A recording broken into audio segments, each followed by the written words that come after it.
Hey Q team, you asked me to take a look at Amazon. So here's when I look at Amazon, this is how I see Amazon. I'm looking at it on right now. I'm looking at a daily chart, and what I the things that mean something to me is I got the volume average, so I can see what the volume has been versus the average, and I got a lot of buying coming in versus the average, and so there's probably news driven, as you said, for it could be anything. Who knows? Who cares? We're speculating, dog. In all honesty, right? So but I do see, and I see it reflected here. I see a lot of buying coming in. Uh, the squeeze is something that I use. You can see it was cooling off, and now with this jump today, this is boom. This is what's happened. I got strong 80. I got a strong directional indicator. So today's movement was a very strong movement. Here's the way I would be looking at this, right? So I got some old levels in here that I want to. Let's just see where my levels, because I see it hit my 127. Let me go back so that we can see what that is.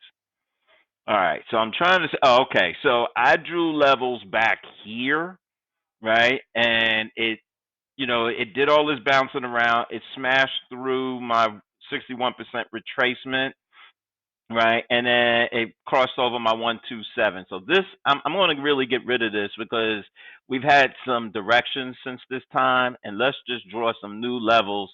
All right. So when I look at it, right?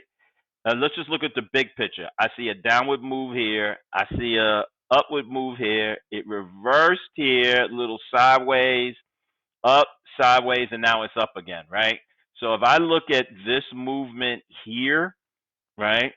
Right. So let's just look at what a pullback is from this movement. So this movement started here, right? So this is just my opinion. Right now it's running, right? So if I was looking at a swing trade, right now it's running. A pullback would be here. If you're thinking, hey, it may drop, it may pull back, that's possible, right? But right here, if I was looking to do a longer term trade, I'm looking to do something. You never want to buy the momentum. So right now, today is not the day to buy it. Will it pull back at some point? Of course it's going to pull back, right? So here's what I would be doing. First, I'm going to look at a shorter time frame. So let me look at where my 30 minute.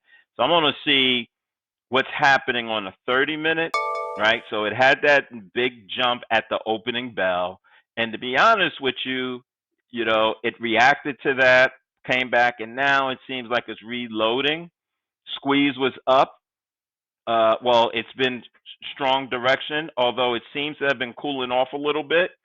Is it going to pull back? Is what you were looking at? It could pull back, but Doug, you don't know the timing of that, right? So if you're playing for the pullback, give yourself some time. You know nothing goes up in a straight line. So right now, you got strong momentum. If you bought more in the upward direction, in my opinion, you're chasing because you already got this big move already. If you was here and you got this, you take profit. But right now, this has happened.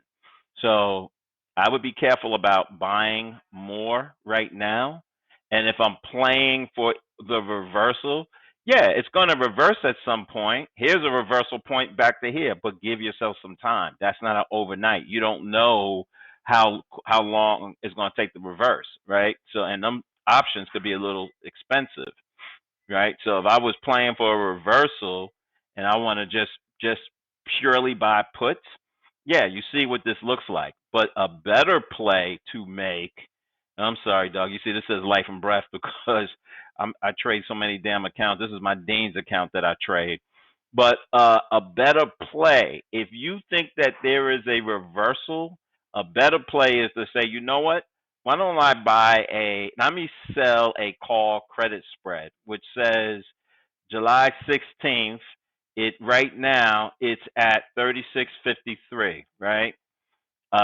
If it was to keep going, it can get up to here, 37.65. I'm sorry, is that 30? Yeah, it can get up to here. So suppose I use this as a baseline. Let me look at one more thing for you, Doggy, before I give you that answer. So here is a range that it's been trading in. I'm looking at a 10-minute chart, right? So this is my average. So it's been averaging If this blue line's my average, look at these as one standard deviation. So this is perfect. It's been trading in this one standard deviation. If you wanted to sell a call like up here, 36.72, what you're saying is, I don't think it's going to get this high. So as a result, like if you sold the call and gave yourself 21 days, let's just see what that looks like. 37, what's that? 37, let's just 36. So let's go to like 37. So this is the 3,700, right? So if I was to sell this, this is what this would look like. I would sell, I can collect $360. I would sell the 3,700 and I would buy this as protection. Let's see what they're asking for in the way of commitment. You gotta have 60, you gotta have $3,600 buying power. So in this, so you got to have $6,400 in your account to do this trade. If this doesn't work for you, maybe you could do a smaller one. But basically, what we're saying is, I don't think it's going to get up to 3,700. So as long as it stays below that by this timeline, or you can even do a shorter time frame, right? But you could say as long as it doesn't get above this number, as long as it stays below this number, I make a little profit, right? So that's another way to look at it. All right, Q. So let me know what you think, and we'll take it from there. Rudy Roo.